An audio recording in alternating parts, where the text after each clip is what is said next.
আজকে আপনাদের সঙ্গে একটা সুন্দর আর ছোট্ট একটি ভিডিও শেয়ার করে নেব। আশা করছি আজকের ভিডিওটা আপনাদের সকলেরই খুবই ভালো লাগবে। তাই চলুন আজকের ভিডিওটি শুরু করছি। বাড়িতে ছিল নারায়ণ পুজো আর দোকানে গণেশ পুজো, সেই দুটোকেই করা হবে, তার একটুখানি আয়োজন করা হয়েছিল। সেই সমস্তই কিভাবে কি করলাম চলুন শেয়ার করে নিই। সকালবেলা ঘুম থেকে উঠে কিছু কাজ ছিল, সেইগুলোকে সেরে নিয়ে স্নানটা সেরে নিয়েছিলাম। এরপর পুজোর ফুল তুলে নিয়েছিলাম আর পুজোর যত বাসন ছিল স্নান করার পর সেই সমস্ত বাসনগুলোকে একেবারে ধুয়ে উপুর করে দিয়ে তারপরে এসেছিলাম ঘরের পুজোটা করতে। ঘরের পুজো করে তারপর ছোটো মাকে ঘুম থেকে তুলেছিলাম। তারপর আস্তে আস্তে কিন্তু পুজোর সমস্ত কিছু গুছিয়েছি।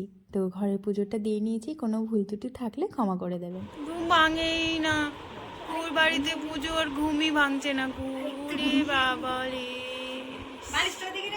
ছোটো মায়ের তো চোখই খুলতে চাইছিল না। যাই হোক, ওকে ঘুম থেকে তোলা হলো, তারপর ওকে ফ্রেশ করে দিয়ে স্নান করিয়ে খাইয়ে তারপরে কিন্তু আমি আসলাম এদিকটা গোছাতে।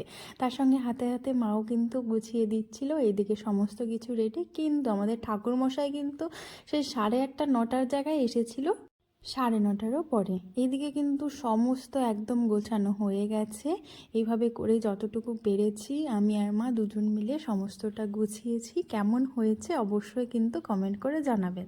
এখানে তো আমি আর ছোটো মা অপেক্ষা করছি বসে বসে, আর কি করব। তারপর ঠাকুরমশাই আসলেন আর ঘরে নারায়ণ পুজো হবে, তার জন্য সিন্নি প্রসাদ বানাতে হবে, সেটাই কিন্তু ঠাকুরমশাই এসে নিয়ে বানিয়ে নিলেন। এরপর সব গোছানো রেডি, পুজো শুরু হলো।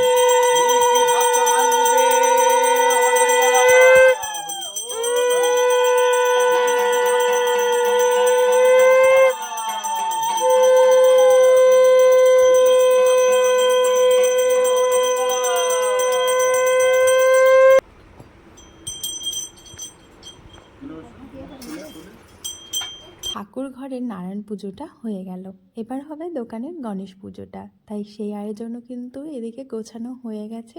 এবার একটা নতুন খাতার মধ্যে এরকম টাকার ছাপ নিয়ে তারপরে পুজোটা শুরু করা হলো।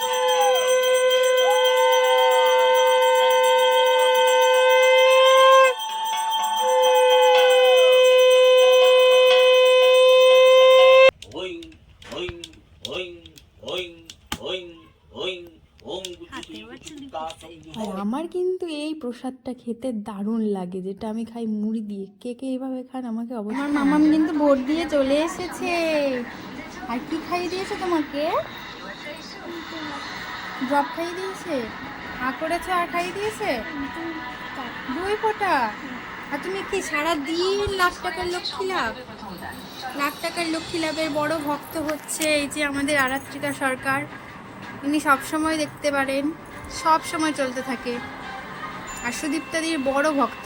ছোটো মায়ের পোলিও খাওয়ার দিন ছিল, তাই সেটা খেয়ে চলে এসেছে। আর আমি ওইদিকে পুজোর সমস্ত কিছু আবার ধুয়ে উপর করে রেখেছি। এদিকে মা আর দাদা দুজন মিলে করছে রান্না বান্না। হ্যাঁ, এই দেখো, একটা কুকুর আর একটা পিপির। এইটা পিপির আর এটা কুকুর। ওরা কিন্তু কি খাচ্ছে? কলা পাতা খাচ্ছে, তাই না মা? খুবই গরম লাগছিল, তাই একটু কোকা-কোলা খেয়ে নিয়েছিলাম, তারপর ছোটো মাকে খাইয়ে নিলাম। এরপর আমি বিকেলে বাচ্চাগুলোকে পড়াই, দেখি ওরাও চলে এসেছে। তারপর ওদেরও প্রসাদ দিলাম, ওরা প্রসাদ খেলো, একটু পড়াশোনা, তার সাথে তো চললো বেশি বেশি দুষ্টুমি আর বদমাশি। এইগুলোই চলে সবসময়। বেশ মজা করে কিন্তু আমার বিকেলটা কাটে। আর এই যে আমাদের দুষ্টুটা ঠাম্মির কোলে শুয়ে আছে। তারপরে পড়া হয়ে গেলে পরে ওরা নিজেদের মধ্যে একটুখানি খেলছিল। রাতে এরপর বসিয়ে দিয়েছিলাম রাইস কুকারের মধ্যে আলু সেদ্ধ ভাত। এইভাবেই আজকের ভিডিওটা শেষ হলো। কেমন লাগলো অবশ্যই কিন্তু কমেন্ট করে জানাবেন। টাটা।